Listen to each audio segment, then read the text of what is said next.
ॐ वक्रतुंड महाकाय सूर्यकोटि समप्रभ निर्विघ्नं कुरु मे देव सर्वकार्येषु सर्वदा। ओम श्री गणेशाय नमः।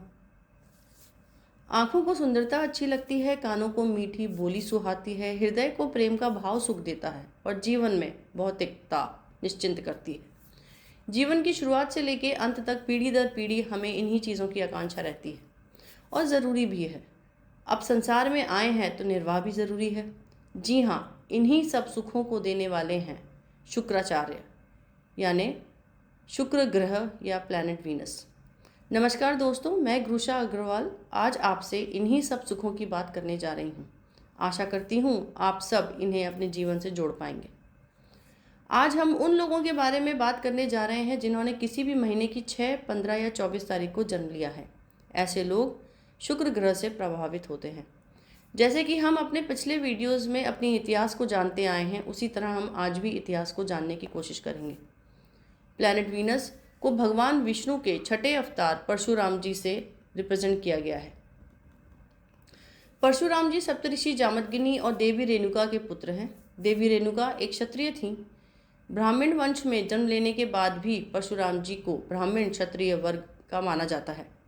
वह जन्म से ब्राह्मण और कर्म से क्षत्रिय हैं।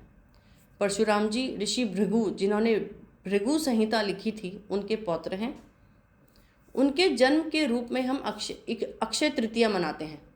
कहा जाता है ऋषि जामदग्नि के पास एक गाय थी जिसका नाम कामधेनु था। कामधेनु गाय के बारे में आपने सुना ही होगा, वह गाय जो इच्छा पूर्ति करती थी। उस समय एक वंश हुआ करता था, हया वंश। वह एक क्षत्रिय वंश था। उसका राजा कार्तवीर्य अर्जुन था, जिसको हम सहस्त्र अर्जुन के नाम से भी जानते हैं। जब उसे कामधेनु गाय के बारे में पता चला तब उसने ऋषि जामदग्नि से उसको मांगा और ऋषि जामदग्नि ने उसे मना कर दिया, क्योंकि वह एक क्रूर राजा था। उसने उसे फोर्सफुली ले लिया और ऋषि जामदग्नि के आश्रम को तहस नहस कर दिया। उस समय परशुराम जी कुटिया में नहीं थे। जब उन्हें पता चला तब उन्होंने सहस्त्र अर्जुन का वध कर दिया और उसके बदले में सहस्त्र अर्जुन के वंशजों ने ऋषि जामदग्नि का वध कर दिया। इस तरह से शुरुआत हुई क्षत्रिय वंश के नाश की। उसके बाद परशुराम जी ने हया वंश का और उस समाज का सभी को ख़त्म कर दिया और उनके क्रोध की आग इतनी थी कि वो उसे 21 बार लगातार खत्म करते चले गए।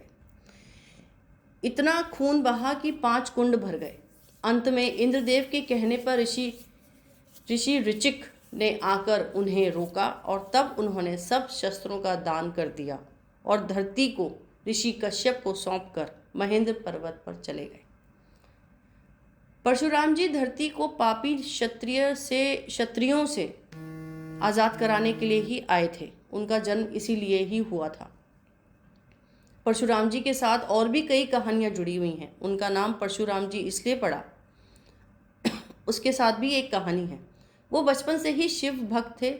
स्वयं महादेव ने उन्हें शस्त्रों का और युद्ध की शिक्षा दी थी।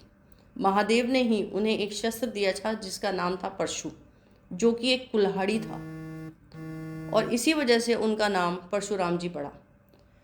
परशुराम जी का प्रमाण रामायण में भी मिलता है। जब सीता जी के स्वयंवर के वक्त भगवान राम ने महादेव का धनुष तोड़ा था, तब वायु की गति से परशुराम जी स्वयंवर में प्रकट हुए और उन्होंने भगवान राम को ललकारा। पर जब उन्हें यह पता चला कि भगवान राम भगवान विष्णु के ही अवतार हैं, तब उन्होंने उनसे क्षमा मांगी और वापस महेंद्र पर्वत पर चले गए। उनका प्रमाण महाभारत में भी मिलता है। परशुराम जी भीष्म पितामह, द्रोणाचार्य, गुरु द्रोण और दानवीर कर्ण के गुरु थे। कहा जाता है उन्होंने ही अपने परशु शस्त्र को चलाकर समुद्र को इतना पीछे ढकेल दिया था कि वहां पर धरती आ गई थी, और जिसे हम आज केरला के नाम से जानते हैं। जी हाँ, इनफैक्ट कोंकण, गोवा और केरला, ये पूरा एरिया ही परशुराम जी का बनाया हुआ है। परशुराम जी को 8 चिरंजीवी में से एक कहा जाता है। जी हाँ, वह आज भी हैं। अश्वत्थामा बलिर्व्यासो हनुमांश्च विभीषणः कृपः परशुरामश्च सप्त इते चिरंजीविनः सप्त एतान् संस्मरणित्यं मार्कण्डेय अथाष्टमं जीवेद्वर्षशतं सोपि सर्वव्याधि विवर्जिते।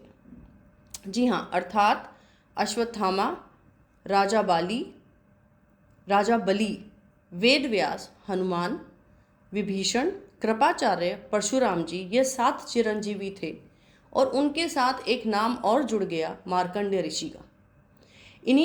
इन सभियों की का स्मरण करने से और उनको प्रणाम और पूजा करने से हमें हमारे जीवन की सारी व्याधियों का नाश होता है।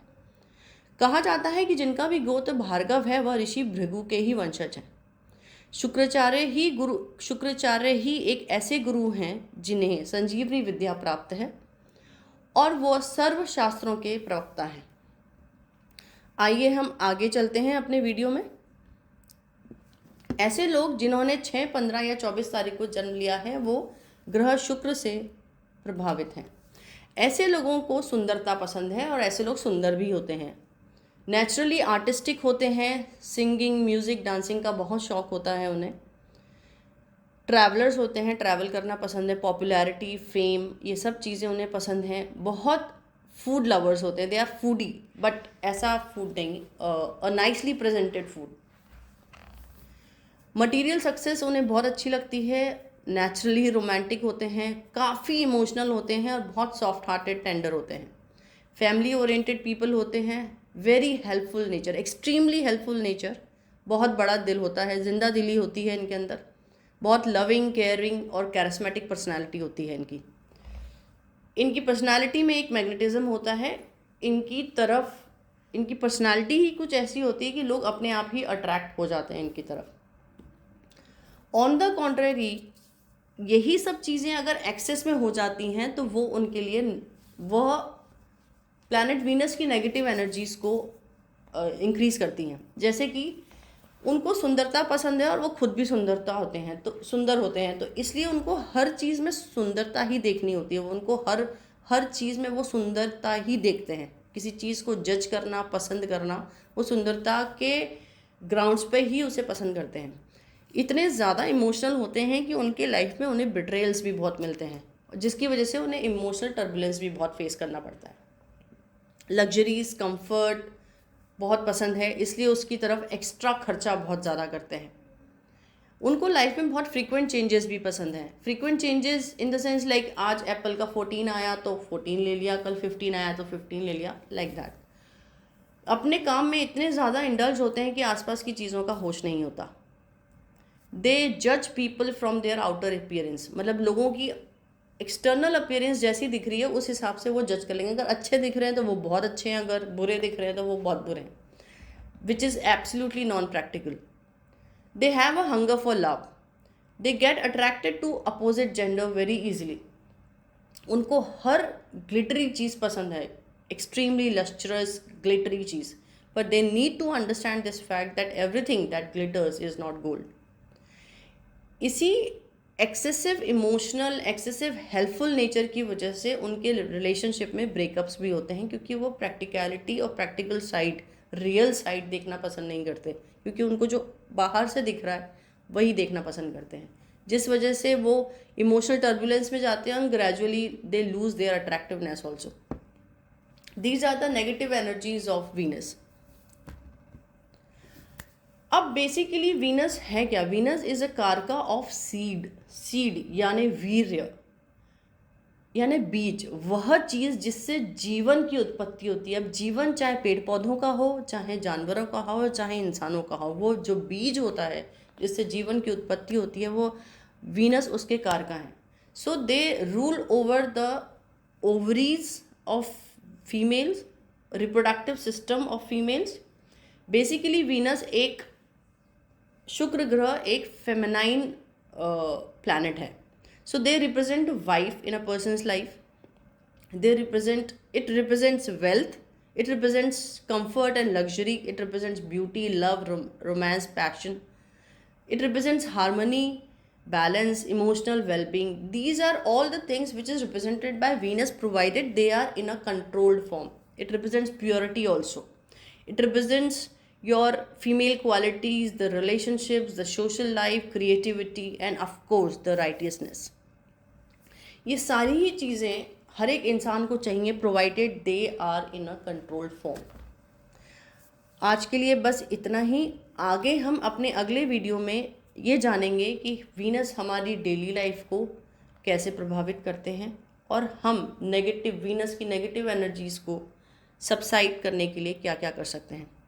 Thank you so much. आज at last but not the least, I dedicate this video to my first teacher and my parents, Jyotish Acharya Shri Sunil Kumar Gupta and Shrimati Madhuri Gupta. Radhe Radhe. Hare Krishna. जय सिया राम.